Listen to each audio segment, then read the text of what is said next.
Guys, ditches വ്ലോഗിലേക്ക് ഏവർക്കും സ്വാഗതം. ഇന്ന് നമ്മൾ തയ്യാറാക്കാൻ പോകുന്നത് ഗോവയ്ക്ക തോരനാണ്. ഇതിന് വളരെ കുറച്ച് ക്വാണ്ടിറ്റി മാത്രമേ എടുത്തിട്ടുള്ളൂ. ഇത് നന്നായിട്ട് കഴുകി വാഷ് ചെയ്ത് വൃത്തിയാക്കി മാറ്റി വയ്ക്കുക. വെജിറ്റേറിയൻസിന് എന്തായാലും ഇഷ്ടപ്പെടുന്ന ഒരു സിമ്പിൾ റെസിപ്പിയാണ്. നോൺ വെജിറ്റേറിയൻസിന് ഒരു സൈഡ് ഡിഷൊക്കെ ഇട്ട് ഇത് ഉപയോഗിക്കാം. എല്ലാവർക്കും ഇഷ്ടപ്പെടുന്ന ഒരു ടേസ്റ്റി റെസിപ്പിയാണ്. ഈ ഗോവയ്ക്കയ്ക്ക് ആവശ്യമായിട്ട് ഒരു നുള്ള് ചെറിയ ജീരകം, ആവശ്യത്തിന് വേപ്പില, 1/2 ടേബിൾ സ്പൂൺ മഞ്ഞൾപ്പൊടി, 2 പച്ചമുളക്, അരമുറി തേങ്ങയുടെ പകുതി ചുരണ്ടിയത്, 4 വെളുത്തുള്ളി എന്നിവയെല്ലാം ചേർത്ത് നന്നായിട്ട് ക്രഷ് ചെയ്തെടുക്കുക. ചെറുതായിട്ടൊന്ന് ക്രഷ് ചെയ്തെടുത്താൽ മതി. കണ്ടല്ലേ, ഈ പാകത്തിനെടുക്കുക. കുഴഞ്ഞൊന്നും പോവരുത്, ചെറുതായിട്ടൊന്ന് ക്രഷ് ചെയ്തെടുക്കുക. ഇനി ഇത് തയ്യാറാക്കാനായിട്ട് ആവശ്യമായിട്ട് ഒരു പാന് അടുപ്പത്ത് വയ്ക്കുക. ഇത് ചൂടായി കഴിയുമ്പോഴത്തേക്കും ഇതിലേക്ക് ഓയിൽ ആഡ് ചെയ്ത് നന്നായിട്ട് ചൂടായി കഴിയുമ്പോൾ ഇതിലേക്ക് കടുക് ആഡ് ചെയ്യുക. എന്നിട്ട് ആവശ്യത്തിന് കറിവേപ്പില ആഡ് ചെയ്യുക.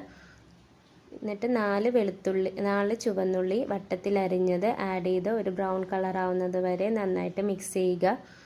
ഏകദേശം ഒരു ബ്രൗൺ കളറായി വരുന്നുണ്ട്. വളരെ പെട്ടെന്ന് തയ്യാറാക്കാവുന്ന ഒരു റെസിപ്പിയാണ്. എല്ലാവരും ട്രൈ ചെയ്ത് നോക്കണം കേട്ടോ.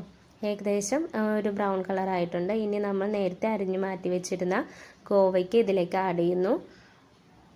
ഇത് ആഡ് ചെയ്തതിന് ശേഷം ആവശ്യത്തിന് ഉപ്പ് കൂടെ ഇതിലേക്ക് ഇടണം. അതല്ലെങ്കിൽ നേരത്തെ നമ്മൾ മിക്സിയിൽ ക്രഷ് ചെയ്ത ഐറ്റമിൻ്റെ കൂടെ ആവശ്യത്തിന് ഉപ്പ് ആഡ് ചെയ്താലും മതി. നന്നായിട്ട് മിക്സ് ചെയ്ത് മൂടി വയ്ക്കുക. ഒരു ഹാഫ് ബോയിൽഡ് ആയിട്ടുണ്ട്. ഇനി ഇതിലേക്ക് നമ്മൾ നേരത്തെ ക്രഷ് ചെയ്ത് മാറ്റി വെച്ചിരുന്ന ഇൻഗ്രീഡിയൻസ് ആഡ് ചെയ്യുക. നന്നായിട്ട് മിക്സ് ചെയ്തിട്ട് വീണ്ടും മൂടി വെക്കുക. ഈ പീരയും ഗോവയ്ക്കും എല്ലാം കൂടി നന്നായിട്ട് മിക്സ് ആവട്ടെ. ഏകദേശം ഒരു 5 സെക്കൻഡോളം ഞാൻ ഇത് മിക്സ് ചെയ്തിട്ടുണ്ട്. ആഫ്റ്റർ ഒരു 15 മിനിറ്റ്സ് കഴിയുമ്പോഴത്തേക്കും കണ്ടില്ലേ, നല്ല സൂപ്പർ ഗോവക്ക തോരൻ ഇവിടെ റെഡി ആയിട്ടുണ്ട്.